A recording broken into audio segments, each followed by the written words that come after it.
Bismillahirrahmanirrahim. Assalamualaikum warahmatullahi wabarakatuh. Alhamdulillahi rabbil alamin. Nahmaduhu wa nasta'inuhu wa nastaghfiruh wa na'udzu billahi min syururi anfusina wa min sayyiati a'malina. May yahdihillahu fala mudhillalah wa man yudlil fala hadiyalah. Asyhadu an la ilaha illallah, asyhadu anna Muhammadan abduhu wa rasuluh. Sallallahu wasallama wa baraka alaihi wa ala alihi wa sahabatihi wa man tabi'ahum bi ihsanin ila yaumil qiyamah. Ya ayyuhalladzina amanu taqullaha haqqa tuqatih wa la tamutunna illa wa antum muslimun. Masyaral muslimin wal muslimat, ikhwani wa akhwati fid din, rahimani wa rahimakumullah. Alhamdulillah, kita syukur kepada Allah Subhanahu wa taala. Pada kesempatan malam hari ini kita kembali dapat melanjutkan pelajaran kita dari kitab Al-Wajiz Fiqh Sunnah wal Kitabil Aziz. Kita masih membahas bab atau kitabun nikah. Dan insya Allah pada malam hari ini kita akan lanjutkan dengan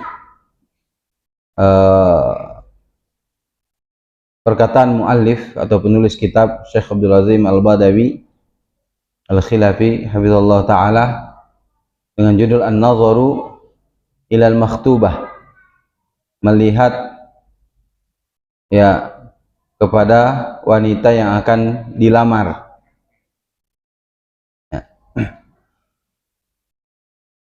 Semoga Allah Subhanahu wa taala memudahkan kepada kita untuk memahami apa yang akan kita pelajari di kesempatan malam hari ini, dan semoga Allah Subhanahu wa taala menjadikan hadirnya kita di majelis ini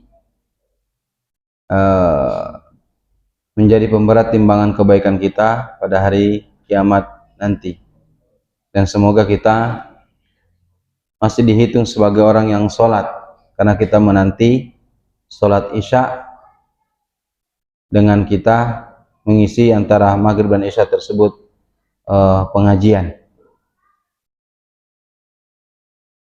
Kita bersalawat dan salam kita kepada Rasulullah SAW, kepada keluarga beliau dan para sahabat beliau. Ikhwani wa akhwati fid din, rahimani rahimakumullah. Di pertemuan yang telah lalu kita telah menyebutkan tentang laki-laki yang ideal untuk dijadikan sebagai suami, dan sebelumnya wanita yang ideal untuk dijadikan sebagai istri.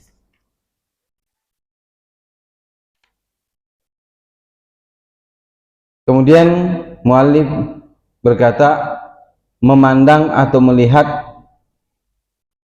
kepada wanita yang akan dilamar. Ya. Kata muallif hafizallahu taala, wa man waqa'a fi qalbihi khidbatu imra'atin syuri'a lahu an-nadharu ilaiha, ya, qabla an yakhtubaha. Barang siapa ya yang telah terbetik di dalam hatinya keinginan untuk menikah,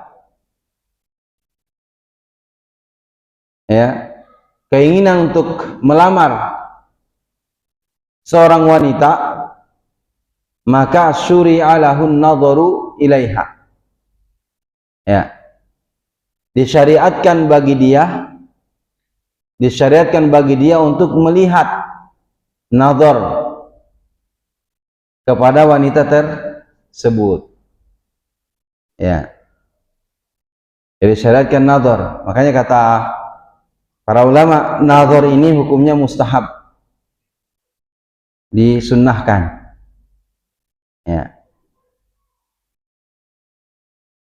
Ya, boleh melamar wanita tanpa dia lihat terlebih dahulu, tapi ya Jangan menyesal nanti setelah sudah dilamar ternyata tidak sesuai dengan harapan. Terlalu percaya sama ustadz, terlalu percaya sama macomblangnya. Sudahlah, saya yakin 100% pilihan antum itu bagus lah. Ya, tetap ya disyariatkan. Ya, disyariatkan untuk melihat terhadap wanita yang akan dilamar tersebut. Ya. Melihatnya ini bisa secara langsung atau bisa dengan sembunyi-sembunyi. Ya. Mungkin si akhwatnya lagi pergi ke pasar begitu. Dia lihat. Cuma akhwatnya kok pakai cadar susah ya.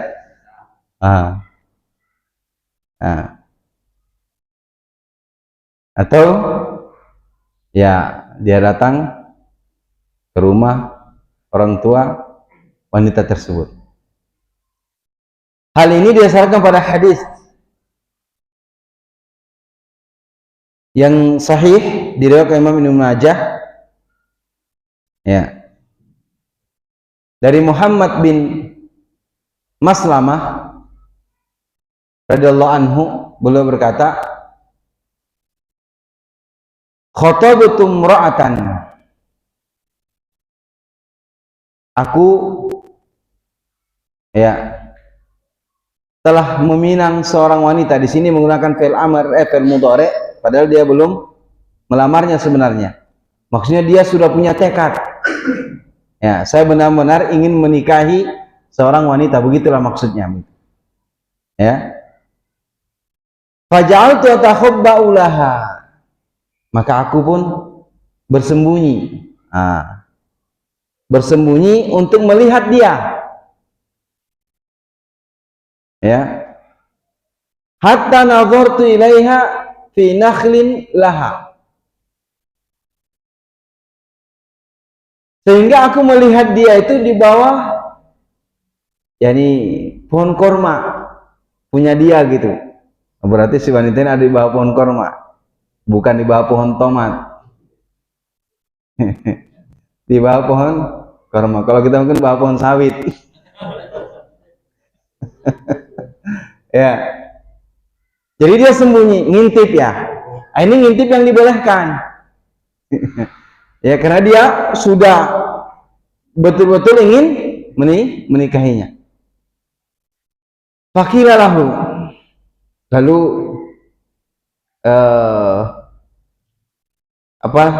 Muhammad bin Maslamah radhiyallahu anhu ditanya oleh salah seorang sahabat. Ya, oleh salah seorang begitu ditanya, "Ataf'alu hadza wa anta sahibu Rasulillah?" Wahai Maslamah, kamu lakukan ini, mengintip begitu?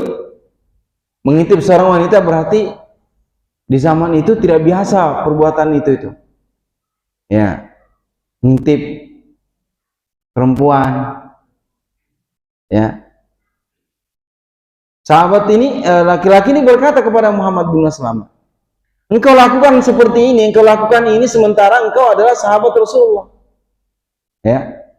Faqal sami'tu Rasulullah SAW yaqul. Ya. Lalu Muhammad bin Maslamah radhiyallahu anhu berkata, aku mendengar Rasulullah SAW bersabda, idza alqallahu fi qalbi imri'in khitbatam ra'atin.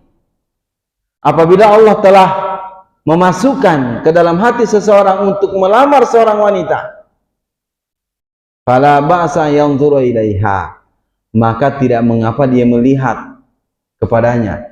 Melihat di sini melihat secara sembunyi-sembunyi atau dia melihat langsung datang ke rumahnya, kan begitu. Yang jelas dia lihat. Tidak mengapa bagi dia untuk melihatnya. Ya. Menunjukkan juga bahwa perasaan ingin menikah itu Allah yang masukkan. Ya. Mungkin sekarang tuh saya nggak bakal nikah, saya nggak mau menikah. Ya. Ternyata Allah masukkan keinginan itu untuk menikah, nggak bisa ditahan. Ya. Karena kata Rasulullah SAW, idza alqallahu fi qalbi imrin khidbatam ra'atin, apabila Allah melemparkan ke dalam hati seseorang untuk memilih seorang wanita, fala ba'sa yanzura ilaiha, maka tidak mengapa dia melihat kepada wanita tersebut. Ya. Arti sini tidak mengapa, menunjukkan hukumnya mustahab. Ya, disunahkan, disyariatkan untuk melihat wanita yang akan dinikahi tersebut. Ya, ya memang harus kita lihat gitu. Ya. Sehingga ketika kita melihatnya ada yang membuat kita tertarik untuk menikahinya. Ya. Diriwayatkan juga ya dari Mughirah bin Syu'bah radhiyallahu anhu, beliau berkata, ataitu Nabi SAW, aku datang kepada Nabi SAW, fatakartu lahu imra'atan akhtubuha, aku menyebutkan kepada beliau tentang seorang wanita yang akan aku lamar. Faqala, kata Nabi SAW, idhab, pergilah, fanzur ilaiha, dan lihat kepadanya, pandanglah dia, perhatikan, ya, lihat dengan benar-benar untuk melihatnya. Fa innahu ajdaru ayyudama bainakuma, karena dengan melihat itu lebih bisa untuk melanggengkan kalian berdua. Ya, dengan melihat. Ya kan kalau kita sudah lihat, ya, ini pas, oke. Ya, jadi ketika dia nikah, nggak ada penyesalan, kan sudah dia lihat. Ya, ini ada kisah, yakni kisah nyata terjadi di negeri kita begitu. Ya, seperti yang dia terlalu percaya sama seorang ustadz. Ya, dia nyuruh ustadz nyariin, kemudian kata ustadz ini, dia belum dapat, kamu lihat dulu, tidak usahlah, saya tidak perlu lihat ustadz, saya percaya sama ustadz. Ternyata ikhwan sekalian, akhwati fillah rahimakumullah, setelah dia hari itu mau akad sudah akad nikah, dilihatnya istrinya tidak sesuai dengan harapan dia, menyesal dia. Tapi gimana lagi, sudah akad. Ya, boleh nggak ada ceraikan satu? Perkara cerai menceraikan ya bisa aja, tapi dia janda, dia jadi duda. Janda yang belum ngapa-ngapain, dia apa-apain, dan duda yang belum ngapa-ngapain. Itu makanya kenapa harus lihat. Sama kan kalau kita beli, ya, kalau kita misalkan membeli pakaian, ya, antum beli pakaian online, antum nggak lihat gimana pakaian itu, ukurannya begini-begini, sampai sama antum pesan XL, yang datang huruf S. Gimana coba? Kecewa kan? Marah biasanya. Waduh, saya gak bakal beli lagi nih sama dia. Aduh. Ya harus dilihat. Biar apa kata Nabi? Biar lebih melanggengkan antara kalian berdua. Ya. Menunjukkan juga di sini, dalam hadis ini, bahwa di zaman itu tidak dikenal namanya pacaran. Sebab kalau dia mau menikah, dia lihat. Ya, tidak kenal namanya dunia pacaran itu, nggak ada. Ya, ada namanya pacaran di zaman itu, nggak ada. Dan pacaran itu sebenarnya budaya orang Barat. Ya, kalau orang Barat kan biasa begitu. Mereka sudah punya anak belum nikah, belum akad nikah, tapi sudah punya anak, anaknya sudah besar-besar, ternyata belum nikah, belum akad nikah yang sah. Memang mereka itu biasa, budaya mereka mungkin kita katakan begitu. Bahkan kata salah seorang ustadz kita, Ustadz Syafiq Hafizahullah Ta'ala, waktu itu saya pernah dengar cerita bahwa di orang Barat itu kalau menikah itu malah menguburkan cinta. Kalau kita kaum muslim kan ketika akad itu malah menyuburkan cinta, tapi ini menguburkan cinta, kata beliau. Karena memang Mereka itu biasa bergaul bebas. Ya. Oleh karena itu pacaran itu budayanya orang barat. Tidak ada dikenal dalam Islam, bahkan tidak ada namanya pacaran syar'i. Ya, nggak ada. Ya. Makanya kalau sudah pacaran, sudah kenal pacar, udah nikahkan saja udah. Daripada dia terjerumus ke dalam perbuatan zina besar. Dan itu banyak terjadi kaum muslimin. Banyak, terlebih di zaman ini. Ya, terlebih di zaman ini. Banyak yang sudah berhubungan intim, berhubungan suami istri, tapi belum akad nikah yang sah. Bahkan ada seorang dokter pernah cerita sama anak. Ya, ada seorang, ya usia-usia anak SMA begitu, datang ke rumah dokter ini, nangis-nangis. Si dokter nanya kenapa? Dia minta obat untuk menggugurkan kandungan dia. Anak SMA. Ya.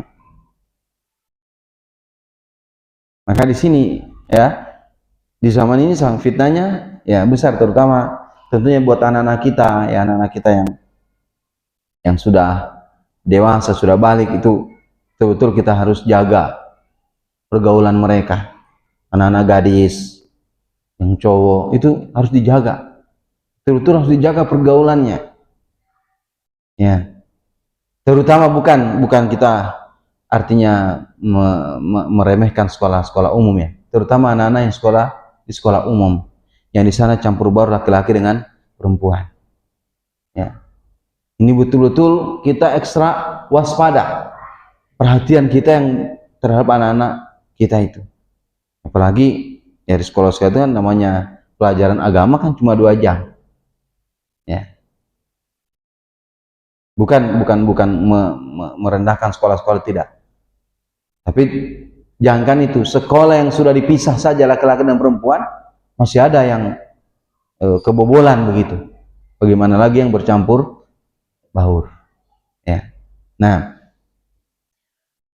ikhwani fid din wa akhwati fillah rahimani rahimakumullah. Ya, maka di sini disunnahkan ya bagi yang akan menikah untuk melihat wanita yang akan dinikahinya. Ya, wanita yang akan dinikahinya. Ya. Dalam hadis yang diriwayatkan Imam Abu Daud, tidak disebutkan oleh beliau di sini dalam kitab Al-Wajiz, saya ambil dari yang lain, dinyatakan hasan oleh Syekh Al-Albani, Rasulullah SAW bersabda dari Jabir bin Abdullah radhiyallahu anhu, Nabi Muhammad SAW bersabda, "Idza khataba ahadukum ra'atan, fa in istata'a yanzura ila ma yad'u ila nikahiha falyaf'al." Ya. Apabila jika salah seorang dari kalian meminang seorang wanita, maka jika ia mampu untuk melihat sesuatu yang dapat mendorongnya menikahinya, hendaknya dia melakukannya. Apa yang mendorong dia untuk menikahi wanita tersebut? Biasanya yang mendorong itu karena cantik. Ya kalau pada tubuh ya cantik, mungkin putih, ya bersih, ya hal-hal yang bisa membuat dia tertarik untuk menikahinya. Dan yang dilihat itu juga tentunya apa yang bisa dilihat oleh mahramnya. Ya, wah saya tertarik untuk sesuatu yang lebih dalam, nggak boleh. Batasan yang boleh dilihat oleh mahram, wajahnya, ya boleh dia lihat wajahnya, rambutnya dia boleh lihat, kedua telapak tangannya, betisnya, ya jangan dia lihat sampai di pahanya, nggak boleh. Ya. Kan Ustadz yang membuat saya tertarik untuk menikahinya, ya kamu, wah dia berdalil dengan salah, enggak, ada batasannya. Ya, dia lihat telapak kakinya mungkin, karena bisa jadi wajahnya cantik, tapi ketika lihat jempol kakinya membuat dia nggak tertarik, sudah. Ya, kan lihat apa yang membuat dia tertarik, ya kan begitu. Tidak boleh terlalu dalam juga. Ya. Biasanya sudah lihat wajahnya, sudah lihat kedua telapak tangannya, sudah. Ya. Kan ya kecantikan itu kan relatif ya. Masing-masing laki-laki memiliki penilaian tersendiri tentang kecantikan wanita. Demikian pula ketampanan laki-laki bagi seorang wanita punya relatif. Ya, relatif. Tidak bisa menurut si A, si wanita itu cantik, tapi menurut si B tidak. Ya, makanya kenapa harus melihat? Ya. Maka melihat apa yang membuat dia tertarik untuk menikahinya. Oleh karena itu Imam An-Nawawi dalam kitab Al-Majmu', Imam Nawawi, ya, kata beliau dianjurkan bagi orang yang ingin melamar seorang wanita untuk melihatnya. Berdasarkan hadis sahih. Melihat ini kata beliau hanya terbatas pada bagian-bagian yang biasanya tampak seperti wajah, kedua telapak tangan, ya, karena ini merupakan indikator kecantikan atau kesempurnaan fisik, ya, wajah, kedua telapak tangan.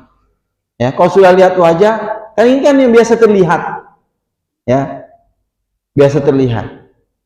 Ya, kenapa dia lihat telapak tangan? Itu harus lihat. Mungkin ada perempuan yang urat-urat jarinya sudah kelihatan gitu, sudah gitu ya, ya, atau yang seperti itulah, dia boleh melihatnya, ya. Jadi ada batasan tertentu. Boleh nggak rambutnya? Boleh, nggak apa-apa. Karena ada laki-laki senang rambut wanita itu lurus, ada yang senang keriting kayak Supermi. Ya, ada yang begitu. Iya, ada. Nah, jadi ada batasannya, ya, tidak boleh terlalu dalam. Ya, kecantikan. Kemudian disebutkan oleh Imam Ibnu Qudamah dalam Al-Mughni, kata beliau, diperbolehkan melihat wanita yang akan dilamar, tetapi terbatas pada bagian yang terlihat, yang biasa terlihat seperti wajah, telapak tangan. Wajah untuk menunjukkan kecantikan, sementara tangan menunjukkan kebersihan tubuh. Nah, biasanya kan perempuan itu pintar merawat, ya, merawat tubuhnya. Ya, kalau ada perempuan tak jari-jarinya kurapan, wah ini bahaya. Ya, jadi enggak minat untuk menikahinya gitu. Ya, lihat kebersihan tubuh. Ya, kenapa? Untuk apa natur kata Ibnu Qudamah? Kata beliau ini dilakukan untuk menghindari penyesalan di kemudian hari. Ya, jangan sampai menyesal. Makanya disuruh untuk lihat. Ya, antum jangan percaya 100% sama mat comblang itu. Jangan. Ya. Jangan percaya 100%. Ya. Mungkin menurut dia cantik, menurut antum belum tentu cantik, ya. Nah, Ibnu Qayyim juga menjelaskan demikian. Ya. Kata Ibnu Qayyim, melihat calon istri adalah bagian dari hikmah syariat Islam. Ya, maka memerintahkan hal ini agar Rasulullah memerintahkan agar pernikahan yang dijalankan memiliki dasar kecocokan yang kuat. Ya, sehingga ada kecocokan antara laki-laki dengan perempuan. Si wanita juga dia lihat. Si laki-laki yang datang melihat dia. Ya kan, saling melihat di sini dalam batas ini boleh. Ya, boleh. Setelah itu sudah selesai. Ya. Nah, demikian pula jelas oleh Syekh Shalih Fauzan hafizallahu taala, ya. Yani diperbolehkan untuk melihat wajah, telapak tangan, ya. Kata beliau wajah itu pusatnya kecantikan. Mesti begitu. Wajah ini pusatnya kecantikan. Ya. Makanya kalau antum mau ini nazar, kalau bisa antum lihat wajahnya yang asli. Jangan wajahnya yang sudah dipoles. Kan ada itu sekarang yang tadinya apalagi gitu ya. Jadi bisa tambah putih. Padahal putih bagian sininya aja. Pas dilihat betisnya, waduh kayak oli. Gitu. Ya. Nah. Iya. Ya, jadi yang alami. Nggak usah suruh berias nih. Yang alami. Ya, sekarang kan banyak ada bedak-bedak yang bisa tadinya sudah mengkerut, pakai bedak jadi kencang. Tuh. Ya, jadi lihat. Ya harus dilihat ya. Nah, ini jadi disyariatkan menazar, melihat pada wanita yang akan dilamar. Kemudian setelah nazar, setelah melihat ada kecocokan, ya, Tentunya setelah nazar itu tidak mesti langsung, ya mungkin kasih kesempatan berpikir, masing-masing berpikirlah. Ya mungkin istikharah dia dulu, ya dia ini kan setelah dia nazar, ya si wanita juga dipinta untuk berpikir, ya maka setelah setuju sepakat kedua belah pihak, maka dilanjutkan ke langkah yang berikutnya adalah khitbah, ya ini meminang, ya meminang. Al-khitbah, kata mu'allif, talabuz zawaji minal mar'ati bil wasilatil ma'rufa bainan nas. Khitbah itu adalah meminta menikahi, ya, seorang wanita dengan perantara yang dikenal di antara manusia. Jadi ini dikembalikan kepada urf, ya, tentang melamar ini, ya, dikembalikan kepada urf, bagaimana kebiasaan melamar. Satu kan masing-masing daerah berbeda-beda, ya, kalau datang melamar gitu, ya. Nah, dengan ya cara yang dikenal di antara manusia, ya. Fa in hasalatil muwafaqatu fa hiya mujarradu wa'din bizawaj. Kalau sudah terjadi kesepakatan, kata Syekh Habibullah Ta'ala, maka itu hanya sekedar janji untuk menikah. Jadi khitbah itu belum artinya belum dikatakan menikah, ya, baru sekedar janji. Karena bisa jadi setelah dia melakukan, dia meminang, bisa jadi batal. Salah satu dari kedua belah pihak mundur, ya, dia sudah melamar karena ada sesuatu hal sehingga mundur.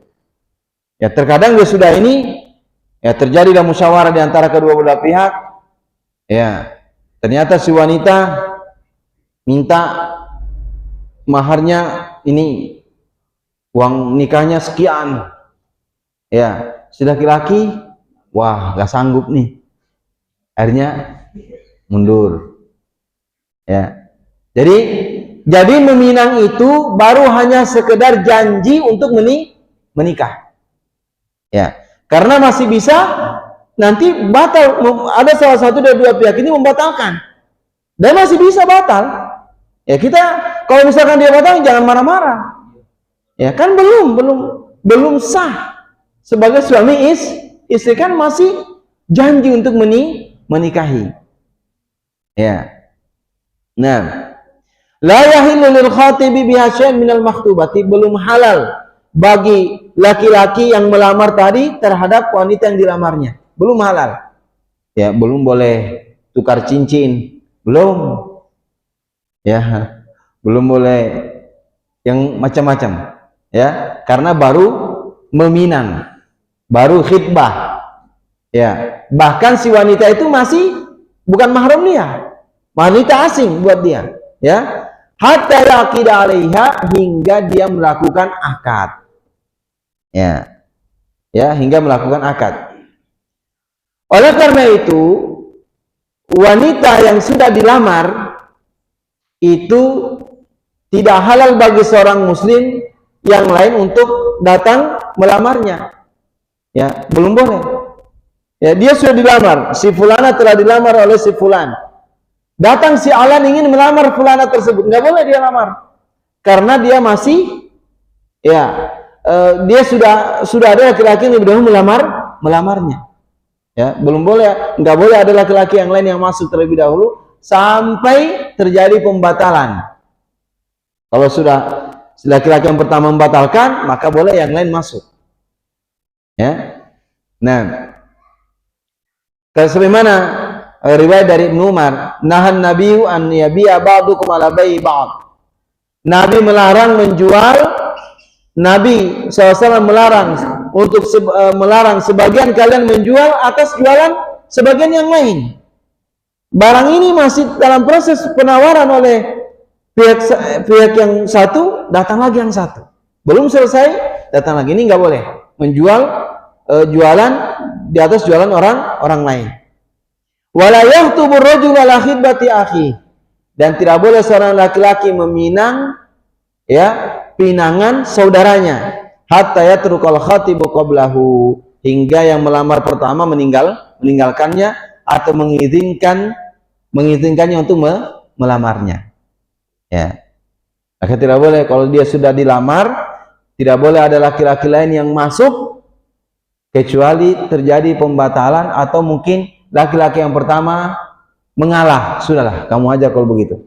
Saya mundur. Ya udah, nggak jadi masalah.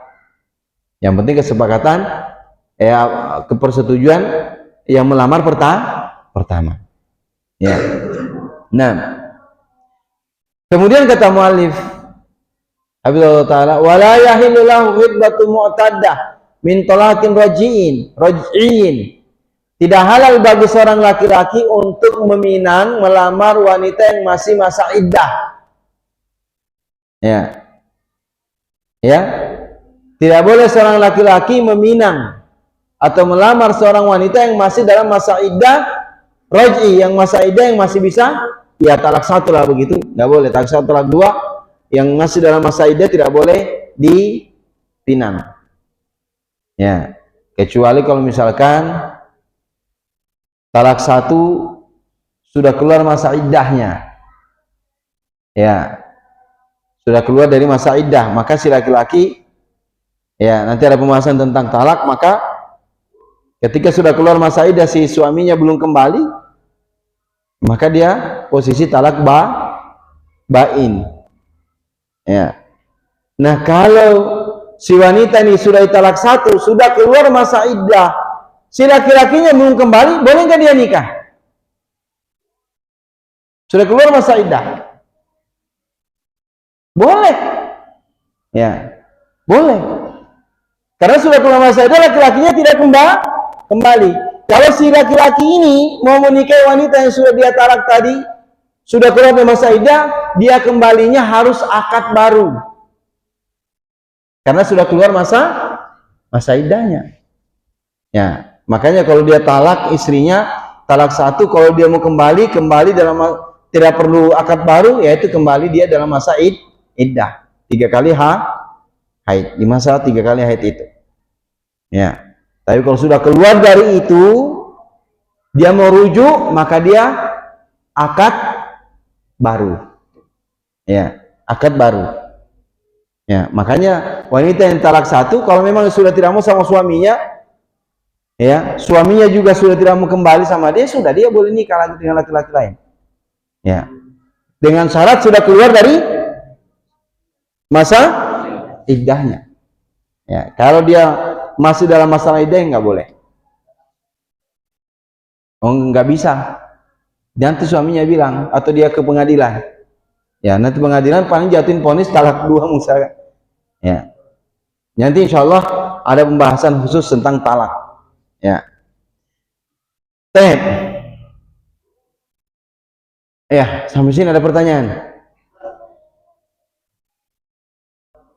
Waalaikumsalam warahmatullahi wabarakatuh.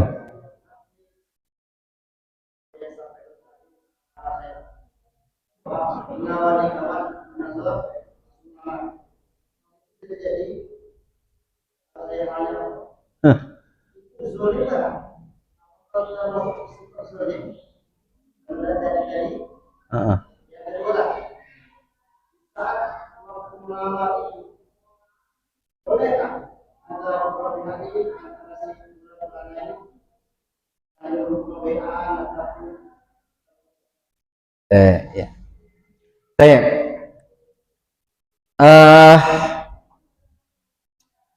Ketika dia sudah nazar, kemudian tidak jadi, itu dia tidak jadi menikah, maka tidak dikatakan dia zalim, karena memang disyariatkan nazar. Kalau dia nggak setuju, sudah dia mundur, ya, nggak zalim dia.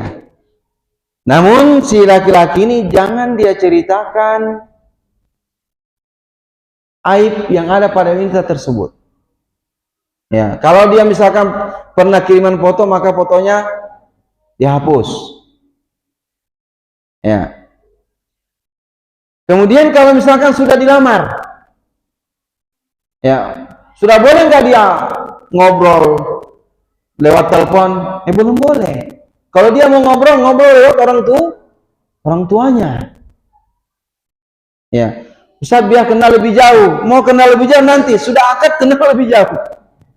Ya, mau 24 jam kenalannya nggak menjadi masalah. Ya, karena di situ belum halal.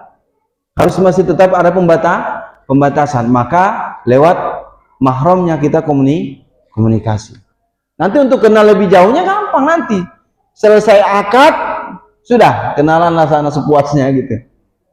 Ya. Ya kan mungkin nanti waktu awal-awal nikah kan begitu. Nggak terasa ngobrol-ngobrol sudah pagi. Ya kan? Apalagi kalau dia itu nikahnya tidak melalui proses pacaran. Itu nggak terasa itu pagi. Wih, sudah pagi. Azan di masjid. Ya.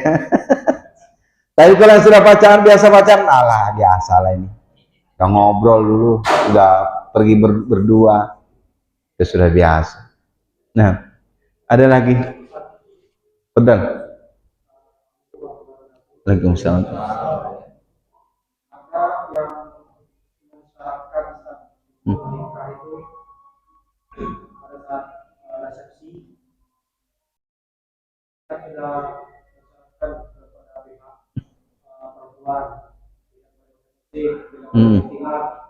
Tiba hari H, dia melanggar syarat-syarat yang kita tentukan.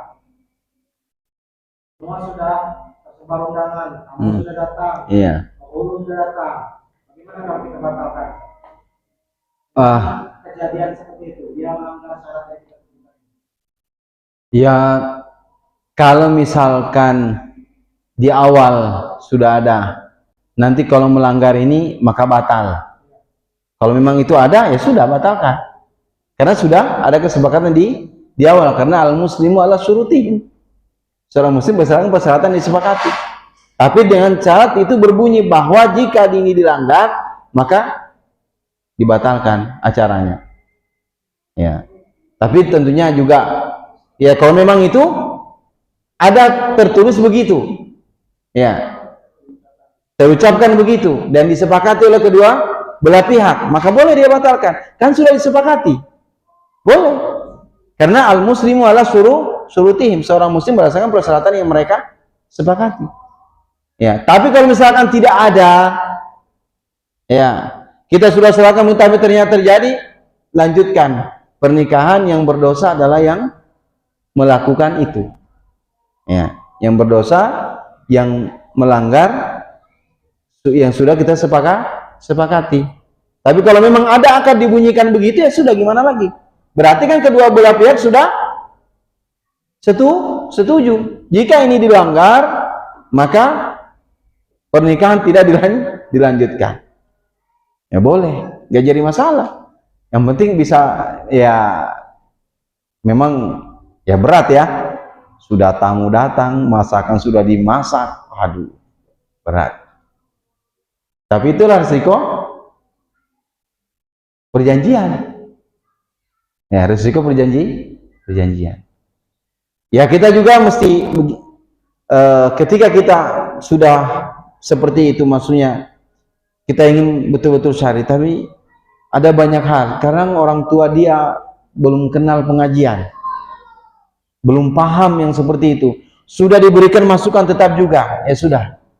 Ya, kita bertakwa kepada Allah Subhanahu wa taala, lanjutkan akad nikah, dan kita sudah berusaha mengingkari, maka kita tidak mendapatkan dosa dari itu. Yang berdosa yang memfasilitasi itu, ya, yang menyebabkan itu ada begitu. Kita nggak berdosa karena kita mengingkari, ya, kita mengingkari. Dan itu beberapa ikhwah kita ya terkendala itu. Calon istrinya sudah ngaji, si mantan itu sudah ngaji, tapi dua keluarga ini belum ngaji. Ya, ini juga kan kendala. Ya, kita tetap berusaha memberikan, tapi kalau misalnya kita sudah memberikan masukan namun tetap belum, ya sudah, lanjutkan pernikahannya. Ya, karena yang kita nikah itu anaknya. Selesai nikah ambil, selamatkan, selesai. Ya, tapi kalau sudah seperti tadi ada akad, ada kesepakatan, ya sudah, gimana? Berarti siap menerima konsekuensi dari kesepakatan tadi. Ya, seperti itu. Wallahu a'lam. Nah, Ya, sudah azan. Anak kira cukup. Insya Allah kita lanjutkan pada pertemuan berikutnya. Allahu a'lam. Ya. Subhanakallahumma bihamdik. Jika apa jawaban saya tadi kurang ini, silakan nanti juga bisa tanyakan ke ustadz-ustadz yang lain. Ini yang saya sampaikan, apa yang saya pahami, ya, apa yang saya pahami. Nah, wassalamualaikum warahmatullahi wabarakatuh. Subhanakallahumma bihamdik, asyhadu an la ilaha illa anta, astaghfiruka wa atubu ilaik. Wassalamualaikum warahmatullahi wabarakatuh.